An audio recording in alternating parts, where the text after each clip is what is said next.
welcome back again to my channel. It's AZ Sky. Today's vlog, ipapakita ko po sa inyo ang aming bagong refrigerator. Kasi yung dati po naming refrigerator ay sira na po. Kaya may binili po kami and ipapakita ko po sa inyo ang bagong style ng aming refrigerator. Saka bagong model na rin dito sa USA. Kaya ayan guys, papakita ko po sa inyo guys. So, keep on watching. So, ayan guys, ang bago naming nabiling refrigerator guys. So, ayan, tignan natin guys. Ito ay ano guys, ang brand nito guys is LG. So, ayan. LG po ang brand nito guys.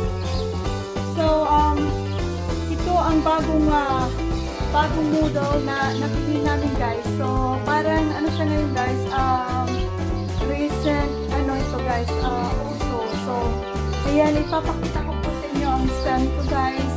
So, dito guys, kukuha ka dito ng ice. At dito naman is, tubig. So, pipili kayo dito guys kung ano ang gusto nyo na ice, kung gusto nyo ng cubes. Ayan, ipipindot nyo siya guys kung anong klaseng type na ice ang gusto nyo. May freezer, ayan. So, ayan. May light din sa water filter niya. So, ayan guys.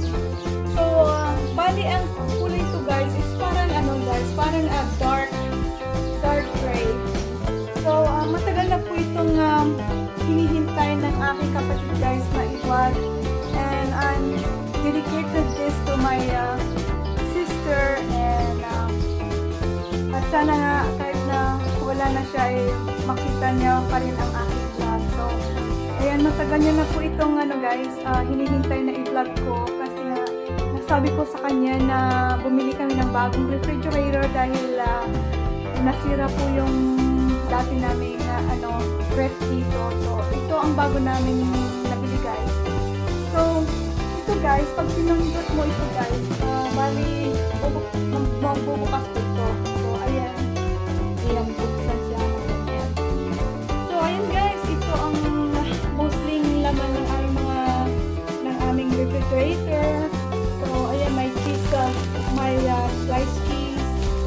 Ayan, may butter. Ayan, saka yung mga jelly. Ayan. Tapos, may mustard. Dito naman guys is mga dressing ng sa salad. Kung gusto mo nang mag-salad, ito may iba-iba kaming flavor na para sa salad. At dito naman ay ito mahilig din kami sa orange juice.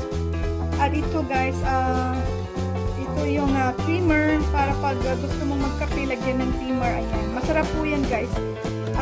Yung isa, paborito ko din yung isang flavor na hazelnut. At syempre, mayroon ding fresh milk kung gusto mong uminom ng fresh milk. At syempre guys, hindi nawawala ang ketchup. Kasi gusto natin yung sa isda or sa hotdogs dito ba guys. Ayan, may jelly, saka may butter dito. Dito naman, lalagyan namin ng hotdog, saka mga meat. Ayan, may meatballs. Ayan, kung ayan, mga meat na gusto mo nang iluto, ayan, alis muna sa freezer.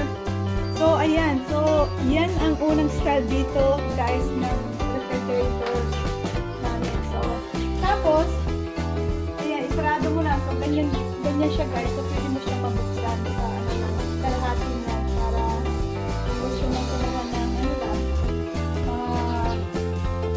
milk or kung gusto mo. So, yan, nilagay mo lang dito. Tapos, pag sinarado mo yan guys, ayan, magbubukas siya lahat. So, ayan. So, yan yung nasa harap guys, nasa door po siya. Ayan. So, para hindi ka na hindi mo na buksan lahat, pwede mo na siyang buksan sa harap. Pwede rin mo rin siyang buksan dito kung gusto mo. Ayan, may bukasan din dito. So, ayan. Okay? So, ilang din to you guys. Ayan. So dito, pwede mong ilagay yung mga vegetables. Dito naman mga frutas, ganyan. Tapos kahit na kung ano-ano na yung nilalagay mo dyan. Ayan guys, tingnan nyo naman. Mahilig po kami sa cheesecake. Oo. Ang laki-laki ng cheesecake dito guys. Siguro mga 2 linggo namin yung mauubos. Kasi 3 lang kami dito. At saka ito guys,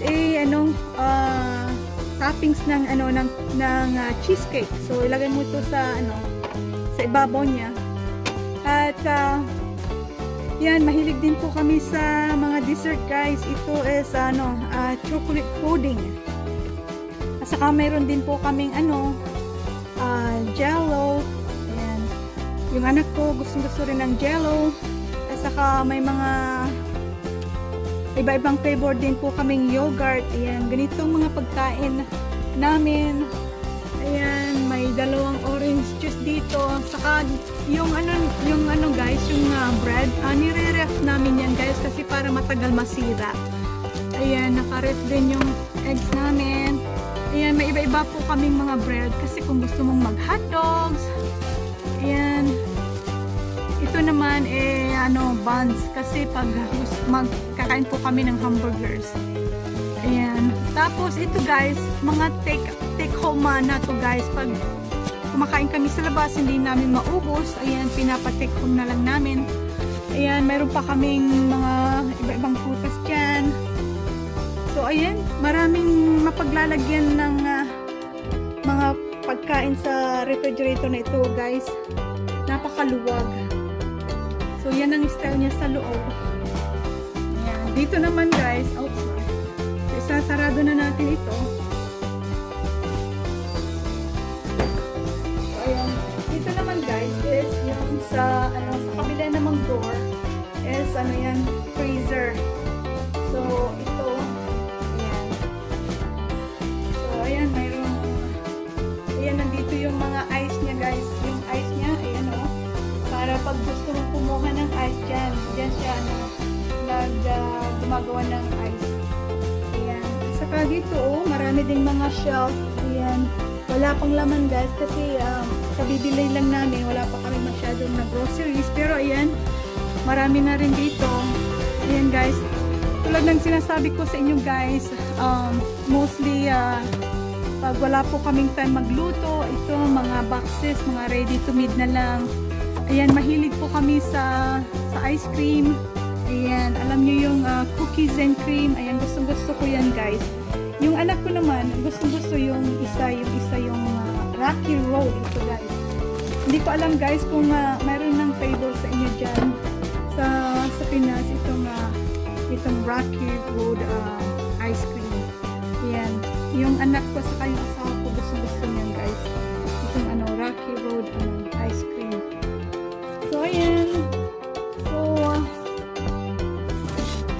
ayan. At tapos, pag guys, kung gusto mo namang may mabibili na lahat dito guys. Puro instant na kung wala kang time. Ayan.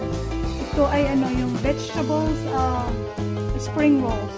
Ayan. Ready na siya. So, ipiprito mo na lang. Ganyan ang dito sa Amerika guys.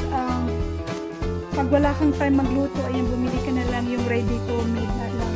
Ay, ipainit mo na lang siya sa oven o kaya sa microwave. Ito guys, ready to made na rin na garlic bread. Ayan, may iba-iba siyang cheese. So, ito dito, mga vegetables. Yung na naka-frozen na. Saka guys, pag marami po kayong biniling pag marami po kaming biniling bread, yung iba nilalagay namin sa freezer. Ayan. Kasi matagal siyang masisira guys. Kaya nilalagay namin sa freezer. Pag ready na, pag ubos na yung nasa ref, saka namin ilalabas. So ayan guys, ito mga nasa pakete-pakete lang, mga bags. Ayan. Mayroon pong dumpling. Ayan, pwede mo siyang i-boil mo na lang tapos prito. Ayan, may ka na, may dumpling ka na. Ayan. Tapos ito guys, meatballs. Ayan, ito pwede mo na lang siyang iinit na lang sa microwave. Kung in the mood kang kumain ng meatballs, ayan, may meatballs na ready na siya. Ito naman is chicken wings. Ayan, see? Lahat dito guys, puro na siya, instant na lang. Mo na lang sila, i-microwave mo na lang sila. Meron pa doon mga mga meat. So, ganito ang buhay abroad guys. Ready to mid na lang ang mostly nabibili kasi puro trabaho dito, walang time Tapos mayroon din po kami ditong din guys, microwavable na na lang na yung maliliit na bagels bites na pizza. Ayan, so ayan, mo na lang sila, iinit mo na lang sa oven para may mini pizza. At syempre ito rin mahilig kami sa sa mozzarella cheesesteak. Ayan, gustong-gusto namin ito guys. Oh my goodness, marami ang nakakain ko niyan. So ayan, puro na lang, microwavable o kaya sa oven na lang.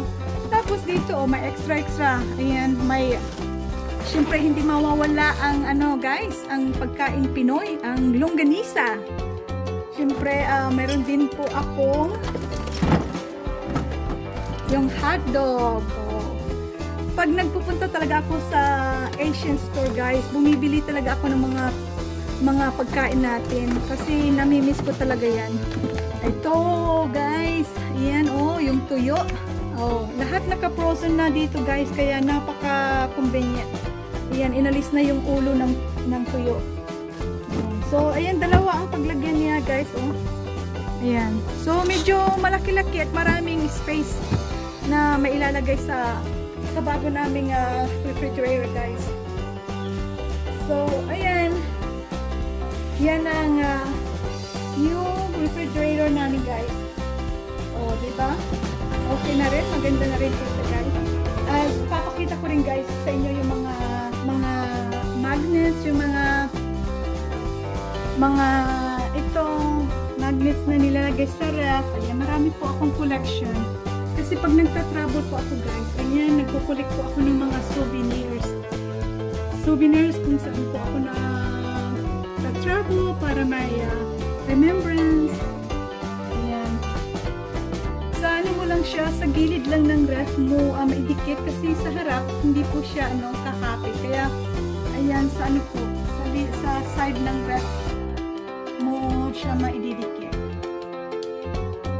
Okay guys, that's it for today's video.